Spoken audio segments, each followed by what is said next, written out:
abacuruza imyenda,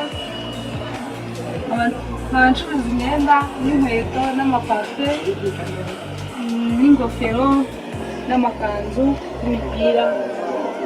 Hano iwacu nta kintu nabura, byose biba bihari. Abacuruza cyane cyane imyenda y'imivangurayi, abacuruza na metero ku ruhande, byose ugeze hano nta kintu ushobora.